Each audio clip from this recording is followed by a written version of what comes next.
So good morning, everybody. Thank you so much for having me today. I think a good sign of humility is to be nervous, and so I'm very nervous right now. So for my talk today, I wanted to talk about something that is very important to me, and I think it'll be equally important to all of you. And that is the power of being present. All of you here today are present for this talk, and I hope you guys are all here present physically and mentally. But being present is a very important aspect of our lives. We have to be present for our loved ones. We have to be present for friends, for family. And it's not just about being there, listening, but it's about being engaged with the person that you're giving your presence to. And so for my talk today, we're going to talk about how to add meaning to everyday moments of our life by being present for what happens in between those moments. And as a good rule of thumb, I like to start off with a question to give you something to think about, and hopefully by the end of this discussion, you have an answer. And so my question for you today, to give you something to think about, is how can you be more present throughout your day? And one way to be present, especially in today's modern context, is mindfulness. We hear the word mindfulness when we're at the hospital. We hear the word mindfulness in psychology, in classes. In fact, mindfulness is integrated into our entire lexicon, no matter where we go. And although it's part of a Buddhist practice and a Buddhist idea, it's something that has been adapted and transcended to all different aspects of our life. In fact, mindfulness, for most people, doesn't have Buddhism at its base or its core. It's just a word, an idea, and a practice. So, if you look at mindfulness in the dictionary, you get these two definitions. My first one, which is my favorite, is the quality or state of being mindfulness. Which is like explaining what cold is by saying it's really cold. So I don't think that definition is really helpful, but it's the first one you get. So I like the second one better. And it says, the practice of maintaining a non-judgmental state of heightened or complete awareness of one's thoughts, emotions, or experiences on a moment-to-moment basis. So with that definition, it's got a lot to unpack. You know, it says to have a non-judgmental state, which means everything you're hearing, experiencing, you're not filtering it through your mind or your consciousness, you're just being present and listening to it.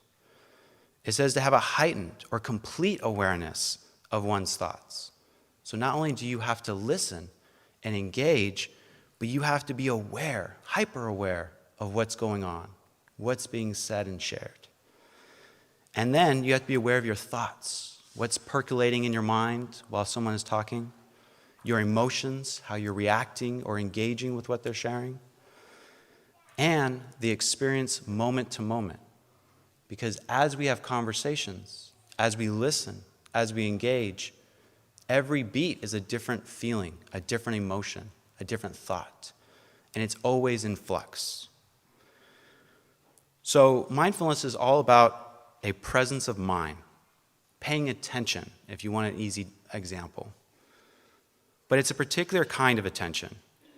Mindfulness involves paying attention to what is occurring in the present moment. Paying attention to memories, daydreams, ruminations about the past, the present, what's going to happen for lunch. These are not mindfulness. Instead, mindfulness means paying attention to the sensations from inside your body, from outside environment, stimulus, and the momentary thoughts that float to your head like bubbles in soda pop. And mindfulness is something we can practice every day. It can be practiced throughout your day and throughout your life. So I want to give you a story of when I needed mindfulness most in my life. And I checked with my wife, this is okay to share. I don't know about you guys, but if you've ever shopped for a mattress, it is probably the most stressful experience in your life.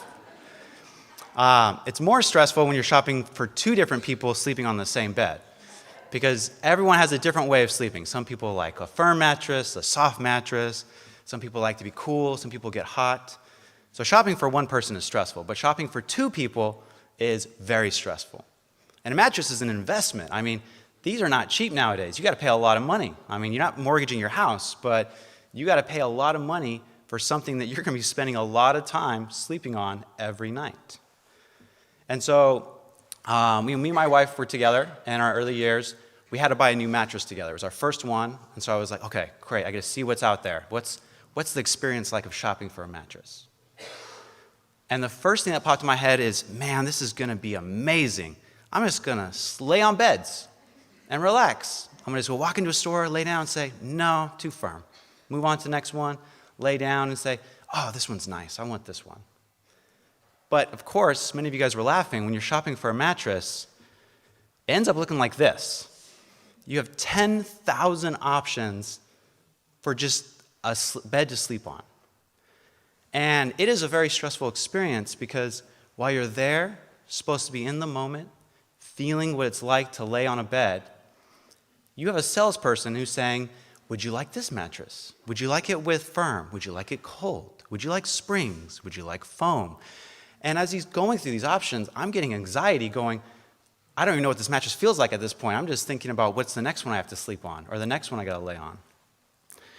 And so as I'm going through this experience of trying to just be in tune with my body to experience what it's like to lay on something that I want to sleep on, there's a lot of thoughts, emotions, memories, feelings racing through my head. Not to mention the price tag. The price tag is like a really big concern. And so I felt overwhelmed. I was not being mindful. And after going to, I think, 2 or 3, maybe a 4th store, my wife will correct me, I started to just zone out the person that was talking to me. I said, I need you to leave. I need to lay here real quick and just be in my zone here. And by the time we got to the last store, I actually could experience what it was like to lay down and be comfortable, to be present in my body, to be present in my mind, to feel what it felt like to be mindful, to be present. Like we said before, that heightened sense of awareness, the thoughts of emotions, thoughts, memories, what it was like to be in the moment, to be engaged. And so this was an opportunity for me to experience mindfulness, not in a Buddhist sense, but just to be present with what it was like to be in my body at that time. And after a while, we did buy something eventually. It was nice. I love it still. But this is a great opportunity to show that even something simple as buying a mattress, if you're not present with who you are, what's going on, your sensations in your body, your thoughts, your feelings, it makes something as simple as a bed you are going to lay on that's supposed to be comforting, soft, and enjoyable, something that can cause a lot of anxiety, a lot of fear, and maybe trauma, depending on how the experience goes. So this is just a glimpse on how mindfulness can be something you can practice. But this is a clinical approach. This is just mindfulness without the Buddhism. So where does Buddhism fit in with mindfulness? Well, if you're familiar with the Eightfold Path, I've got it on here if you don't. Right mindfulness is the 7th part of the Eightfold Path. And for most people, if you're new to Buddhism, 7 looks like it's at the bottom of the list. So it's like not the most important thing. But mindfulness is probably one of the most important things when it comes to the Eightfold Path. Because without being mindful, you can't be present to have right understanding, to correctly interpret what's happening. You can't have right thoughts because you're randomly thinking of other things. You might not be able to accurately gauge what you're saying and have right speech. So all of these skills depend on you being mindful to experience them all and to practice all of these. Mindfulness is also not a solitary path, but it's a universal one. It's one that we have to engage in all aspects of our life. We can't just go to church and practice mindfulness. We can't just stay home and practice mindfulness. It's something that we have to practice throughout our day and all aspects of our life to have a well-rounded spiritual practice. And when the Buddha sat under the Bodhi tree with deep inward contemplation in the present moment with mindfulness, he ultimately attained his own awakening, his own enlightenment. And in that moment, he realized that not only was all life impermanent, everything around him was in a constant state of flux, even his own thoughts, his own emotions, and his own experiences. And so in other words, there was no permanent self. There was no identity that was fixed and locked. Although he was Siddhartha Gautama, there was no real person that was locked in stone that he could hold on to and grasp that would never change from moment to moment. Because of this, we, like Siddhartha, have egos that are out of sync with the impermanence of change. We suffer by holding on to a fixed understanding of things, a fixed idea, a need to always be comfortable. And so when things happen to us, like good things, we get a raise at work, someone does something nice for us, someone lets us cut over to the next lane without trying to cut us off, we're happy, and we want to hold on to that happiness. But when bad things happen, maybe we get sick, or we have an injury, or someone cuts us up on the freeway, our feelings of that negativity, that raw emotion, make us unhappy, unpleasant. And we want to go back to where we were feeling before, when we were happy in the moment. And that illusion of control becomes the source of our discontent, our uneasiness, our unhappiness. So to alleviate this, the Buddha practiced mindfulness through meditation, to attune oneself to the impermanence of everything around him, even his inner self. So in Jodo Shinshu, how do we engage with this? One of the number one practices that we have in Jodo Shinshu Buddhism is to listen. And listening can lead to our own awakening and benefit us in more than just one way. They can give us things that we're taking for granted, and they can allow us to truly hear the Dharma. And I think Renyo captures this quite well. Renyo Shonin, he says that there are 3 parts of listening. Number 1, we have to listen as if I am listening for the first time. Even if you have heard something 1,000,000 times, over and over again, maybe you've heard a minister give the same talk numerous times, and you're like, I've already heard this. I already know what he's going to say. When you listen, you have to listen for the first time. Because when we listen, things change. Our understandings change. The thoughts and feelings that we have when we listen to them might be completely different from the last time we listened to them. And although we might have absorbed some of the Dharma in that first time, that second, third, and even 1,000 times later, we can absorb just a little more Dharma every single time. So listening as if it's the first time is the first step to listening and practicing mindfulness. The second step is to listen if it is only for you. Right now we're in a Sangha with lots of people in this room, a lot of people in this room. Makes me really nervous. But each of you are receiving a message that's just for you. It's not for you, it's not for your neighbor, your spouse, your kids. I love going to Dharma talks and I'll be sitting next to someone and they go, oh, I can't wait for my neighbor to hear this. It's so good. They really need this. When in reality, we as individuals need it. Because every time we listen to it, it touches us. We feel the Dharma go through us. And it gives us something that we can engage with and use in our day-to-day life. So listening once may help you understand it, but listening it multiple times will engage you more. And listening to it as if it was just for you, a custom message, your own personal Dharma talk. This is how the teachings are going to reach you on an individual level.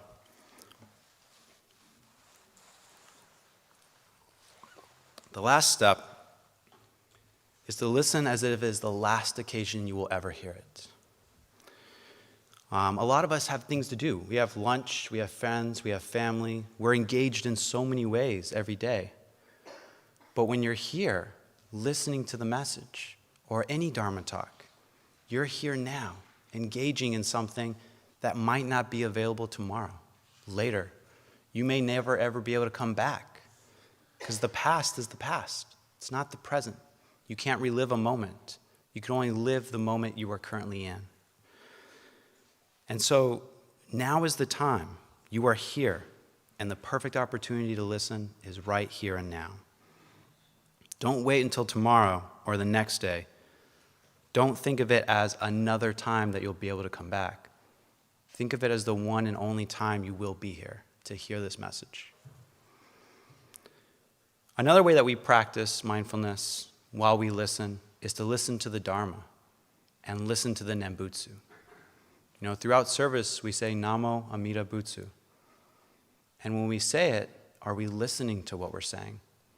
Are we hearing what's coming out of our mouths, our feelings, our emotions as we say it?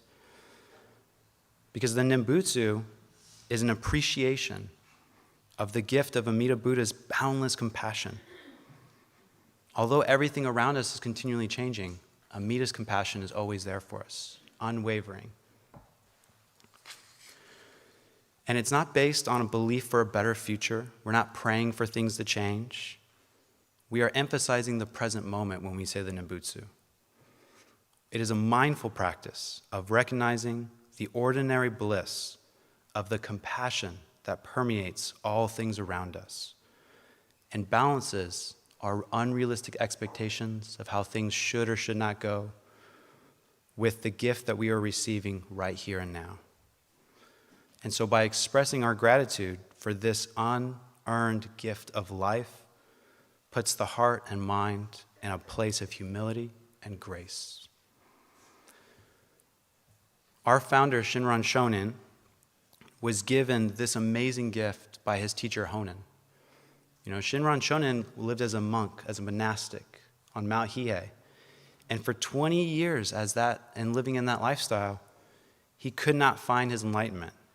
The lifestyle or environment couldn't bring him what he needed.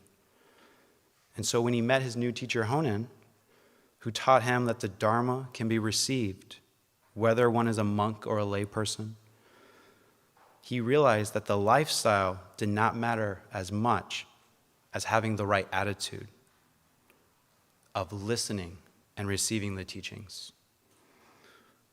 Honen taught Shinran that the Dharma, the teachings of the Buddha, is received and that we must be open in our heart and our minds to receive it in gratitude. Because Shinran discovered the way of gratitude and humility through this compassionate teaching, he was then able to let the light of Dharma begin to permeate his own heart and mind. And Shinran shares this in a great quote from the Jodo Wason, number 10. And he says, "The light of compassion illuminates us from afar. Those beings it reaches, it is taught, attain joy of Dharma. So take refuge in Amida." Jodo Shinshu Buddhism is a spiritual tradition that embraces ordinary life as a lay person, and that ordinary life becomes our own spiritual journey. Our attitude determines how we see ourselves, the world, and how we even engage with the Dharma itself. Therefore, we have to navigate this constant change, and we have to live fully in our ordinary lives and be present for every moment that comes our way. The way to be fully present is the unrepeatable moment, is to be aware of our life's preciousness and all that has been given to us. It is the realization of all present in the moment, and by being so present and mindful of everything that's around us, we can be transformed by profound gratitude. Moreover, It can happen when we pause and look at something incredibly beautiful, like a sunset, the birth of a child, a get-together with friends and family. But it can also be something that is bathed in our bodies when we experience extreme and incredible sadness. Although these moments might be pleasant or unpleasant, we must embrace them and be present for them. And in that moment, we can appreciate Amita's endless compassion. So to end, the Shen Buddhist view of mindfulness is a process that develops a profound joy from being alive, and it becomes a natural part of our everyday lives. If we become aware of this sacred journey that we are on, and this rare gift of life that we have, we can endure and enjoy the broad spectrum of good events and bad events that come to us. And that is when people act mindfully in the present moment, they realize what is truly important, and that is bringing peace and happiness to all of those around us. And with that, I would like to share one last quote with you from Henry David Thoreau. Happiness is like a butterfly. The more you chase it, the more it will evade you. But if you notice the other things around you, it will gently come and sit on your shoulder. And with that, please join me in Gassho. Namo Amida Butsu. Namo Amida Butsu. Namandabutsu. Namandabutsu.